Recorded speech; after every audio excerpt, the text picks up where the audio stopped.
I guess we'll start with the first game of the day that we had, Seattle hosting LAFC. Also worth mentioning, congrats to both Seattle and Los Angeles, both named host cities for 2026 World Cup action, which is very, very exciting. I'm specifically excited for Seattle. I think that that is going to be an incredible place to showcase the beautiful game in North America. I'm excited for the world to see what that looks like.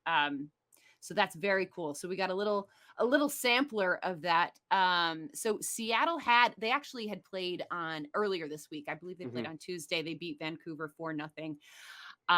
But this was a game. I mean, I think like obviously we know that Seattle had a slow start to the season, but that was 100% due to CONCACAF Champions League, which they won. And to no one's surprise, they are kind of slowly just making their way back up that Western Conference table. And these are two teams that I think everybody sort of expects to be in the postseason. Doyle, this kind of felt like a little playoff preview, if you will. There was some quality soccer. I felt like Seattle was kind of slow to the jump. They're missing guys there. They're obviously missing Raul Ruidiaz and João Paulo. LAFC coming off essentially like a 2.5 week break, but the scoring started. It was kind of fluky. I think can we say it's fluky? This pass from Yeah. I Maxime mean, Crepeau it that was it. just Yeah, it was a complete miscommunication. They like if you look at it, like Crapeau thought that they were gonna play out, and Ilya he was in no way wanted to play out. He's like, no, we're gonna send it long and sort of reset our lines from there. And it was just you know.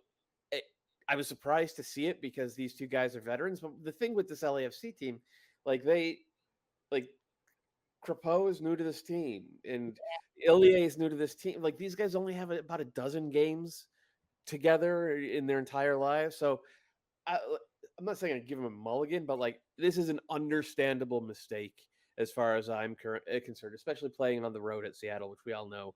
I mean, they're the champions of the continent, right? So it's a tough yep. place to play. So it was fluky. I think that they will go back to film study this week and be like, okay, let's make sure that we can get on the same page so this doesn't happen again. Yeah, I mean, and you got to give credit to Albert Rusnak though, who just Uh-huh. completely saw an opportunity and absolutely buried that goal. He had I think he had just gotten back. He had been called up to Slovakia's national team and was literally like, I don't think he had been back in Seattle for 24 hours yet. So good on him for taking advantage. But Christian Arango had this incredible header in the 79th minute.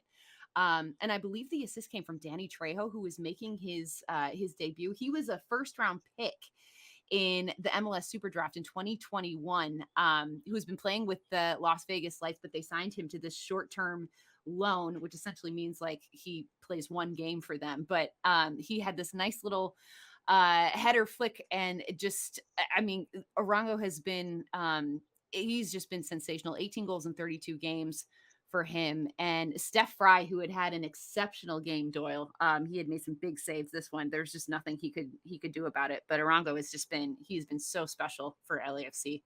Yeah, he's been really, really good, and that, I mean, it was such an opportunistic goal. But if you go back and you watch the sequence, like there's a 50-50 header at central, like right in midfield, and Nuhu, who's playing center back at that point, comes out and tries to body Arango to win the header, and when Arango out muscles him, Nuhu dives.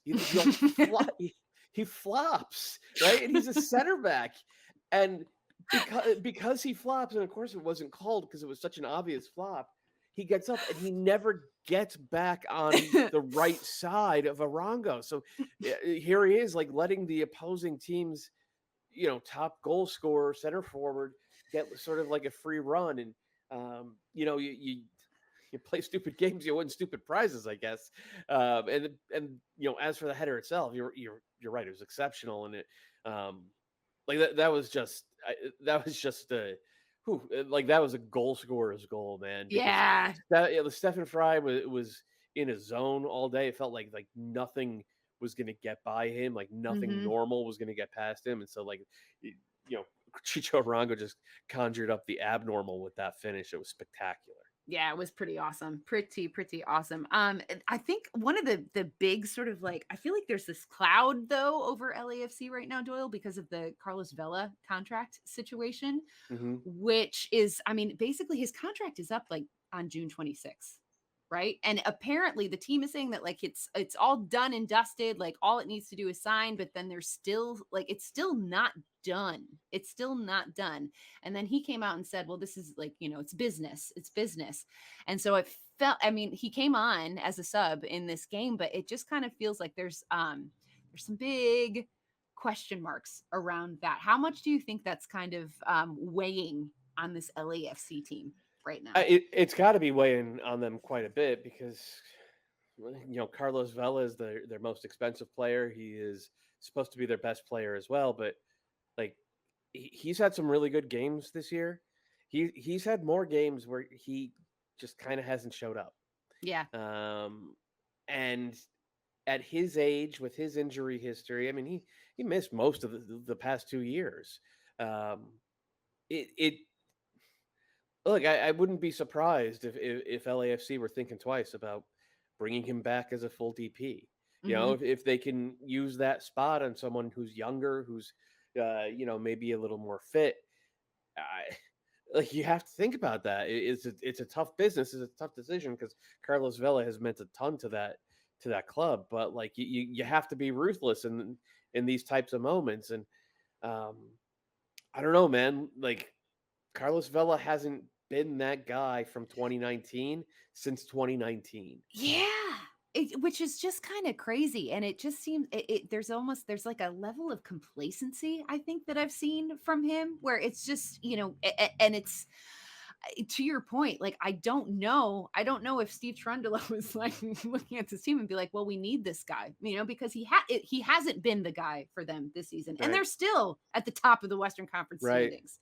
Right. So, and that's eating up a ton of money. It's a ton of money. So, there's a big question mark there. Again, his contract up is on, it's up June 26th. So, I mean, we're going to have to get answers soon because we're like 8 days out from Hmm. that. Like we're gonna have to find out. Decisions are gonna have to be made. So, but yeah, I think overall this was, it was a quality game. I think obviously these are two teams that we're gonna see again in the playoffs. We've seen them play in the playoffs before. It's always really fun.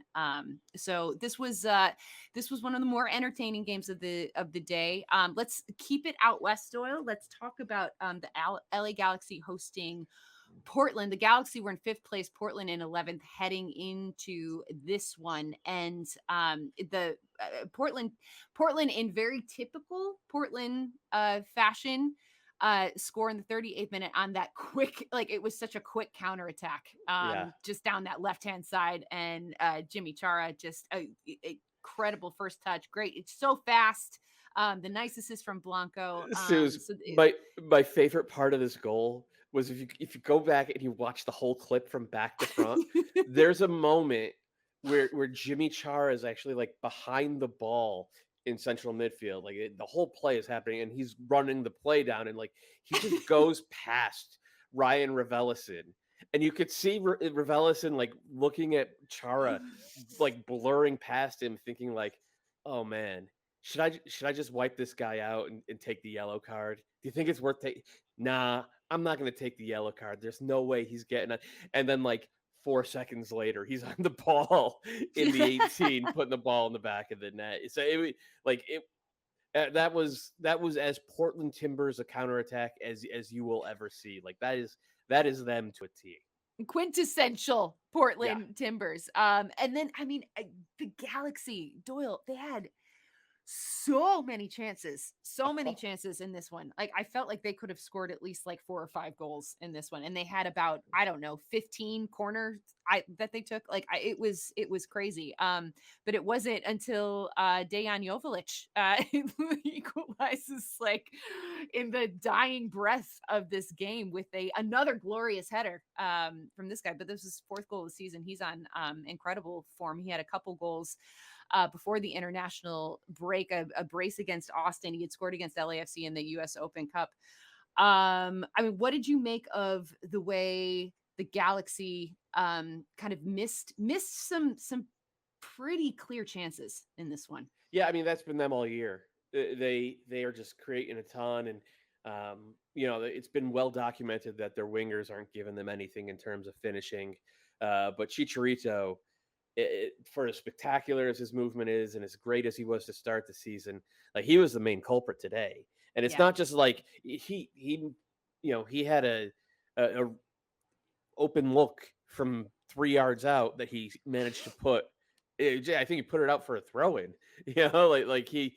But there were others where it's like he couldn't even like he was alone in the box. He couldn't even get a touch on the ball.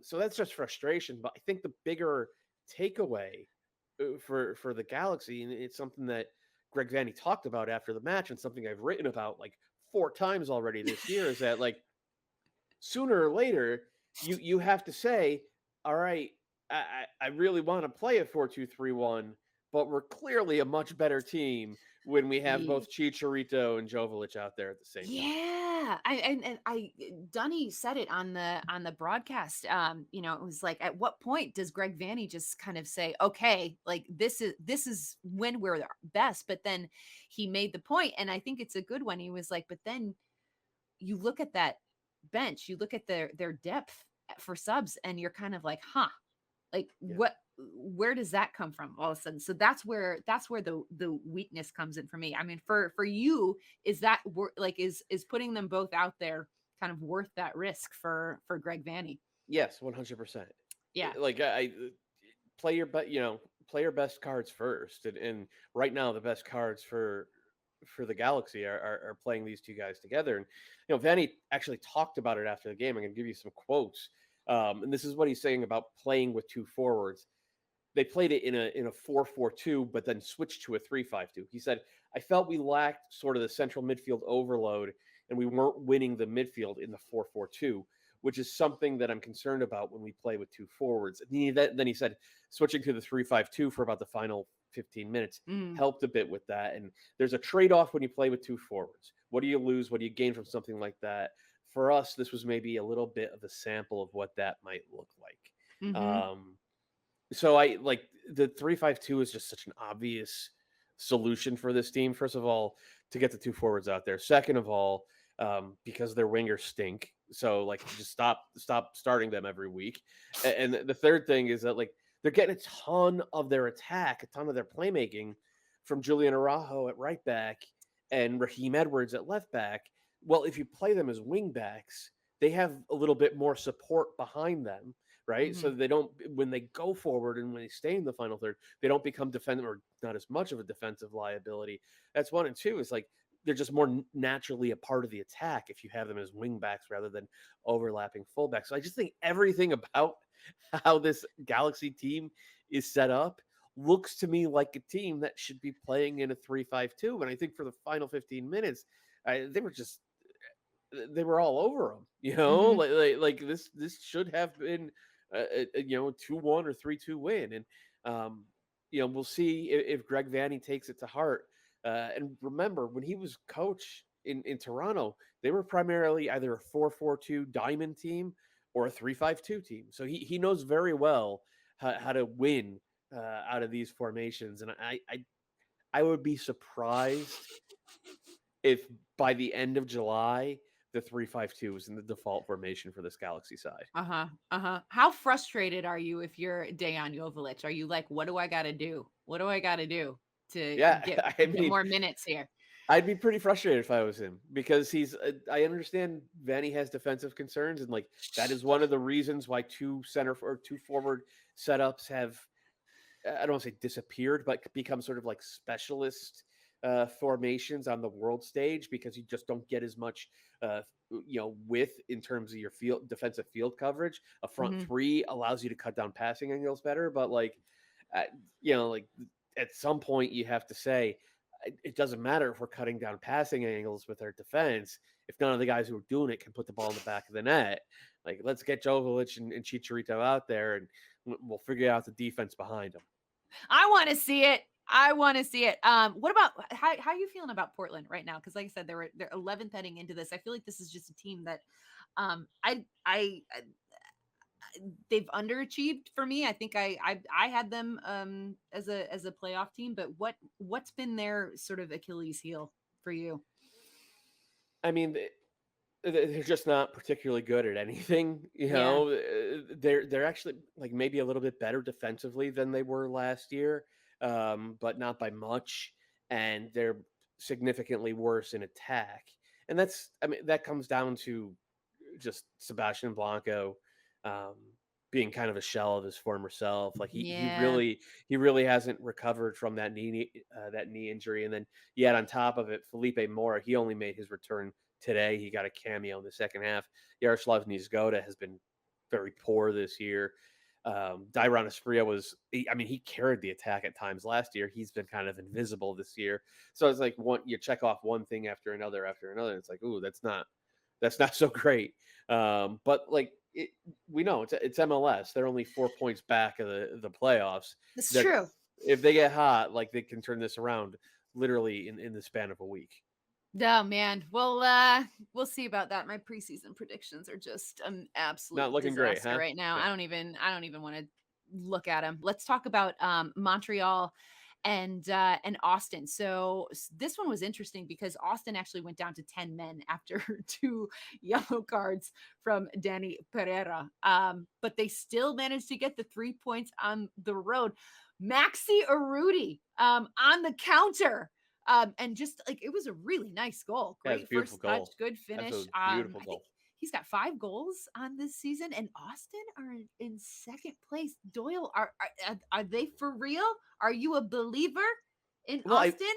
I believe that they're going to make the playoffs. I do not believe that they're going to stay up in second place. This was a very good win for them. They're on like this is a thing that we've talked about all year, right? The first 9 games of the season that they sort of blitzed through was Hmm. against teams that are not very good, and now they're into this 10 game stretch. I think they're 6 games into this 10 game stretch, against better teams in the league, including Montreal, and this was just their second win in those 6. So they're having a fight, right? They're not controlling these games. They certainly didn't control this one, even when they were playing 11v11.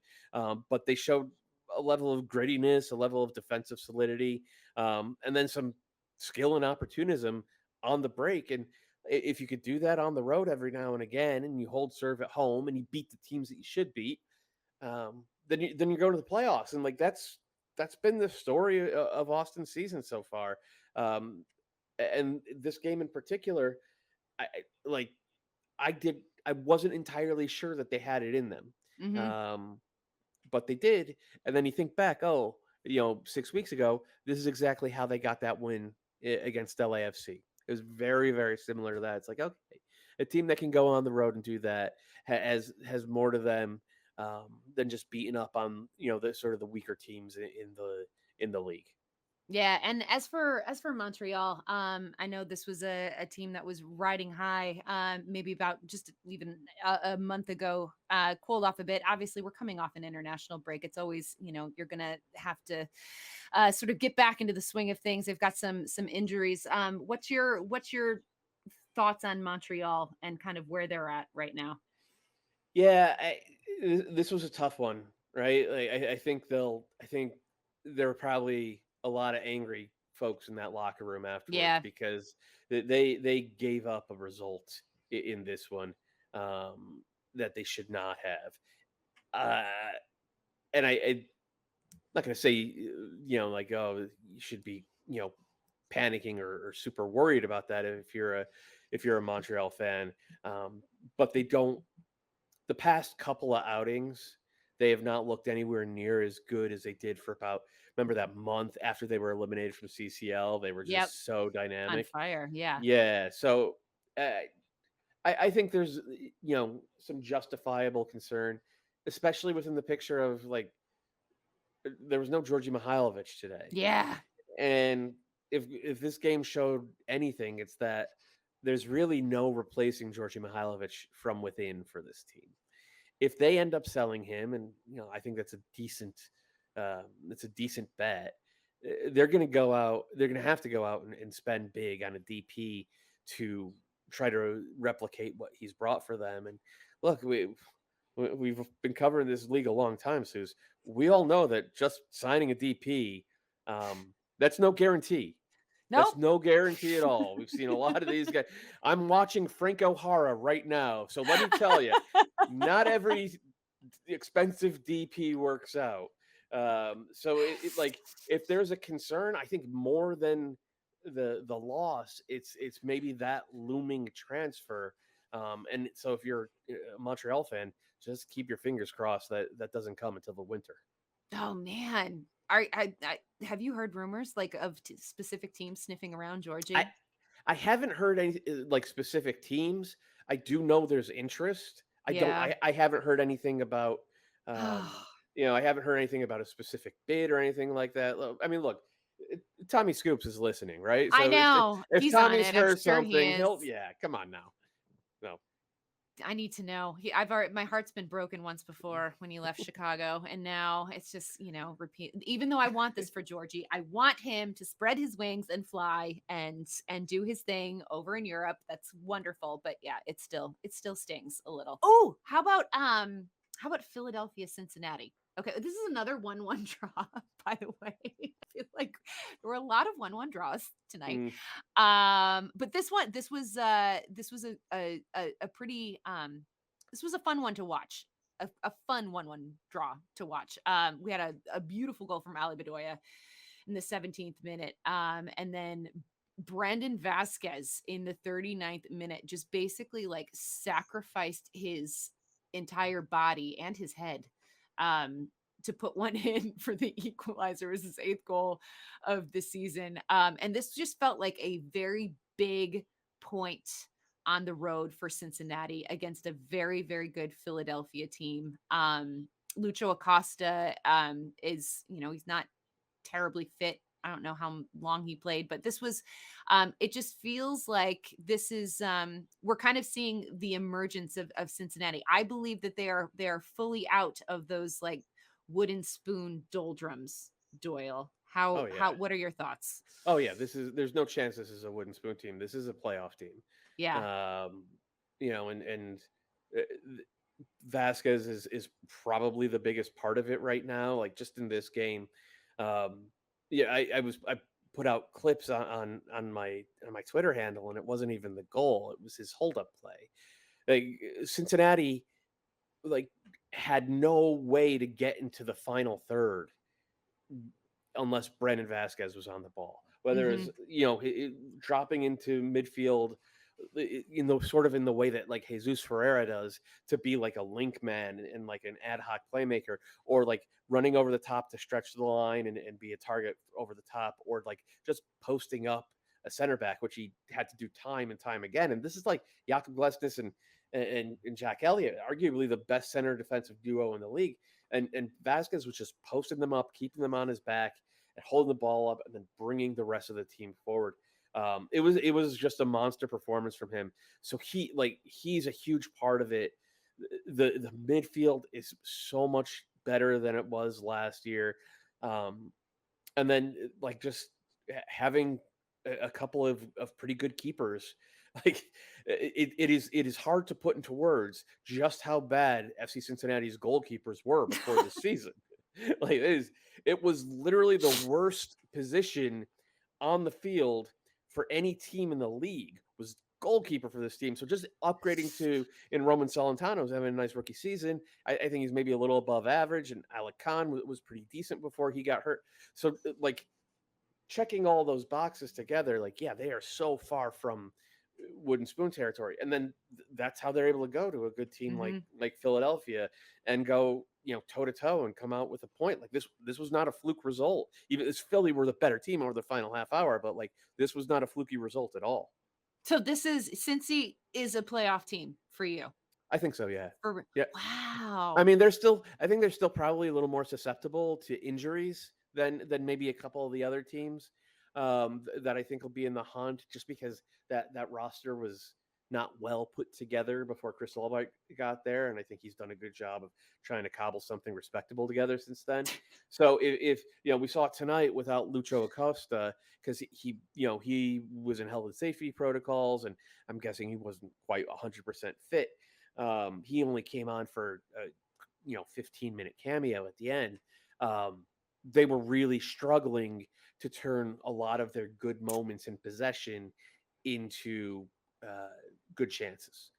And being without your best player, okay, like everybody struggles without that. But like we've seen the elite teams in this league go without their best player and still Mm-hmm. be able to create chances, score goals, get wins. So since he's not on that level yet, they're 2 years away from that, maybe even more. Okay, let's do a couple quick hitters. Because like I said, this was this was a very typical like MLS returns right after international break, and some of the soccer just isn't terribly enticing. But Orlando did get a 2-1 win over Houston. And Doyle, you tweeted out that you said nice work from the Orlando DPs. I believe it was on that The first first goal, the yeah, first goal. Yeah, that was yeah, really, really pretty.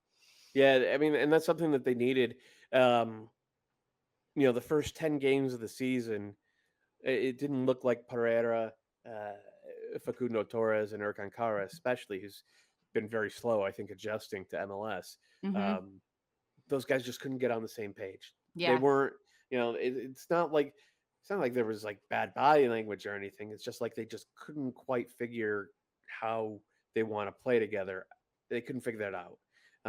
But then over the last, 4 or 5 games, I think they've maybe turned a little corner in that regard. And my goodness, that goal that they scored, that first goal of the night, with all three involved, like that is just that's exactly how you drew it up if you signed it those was guys. pretty.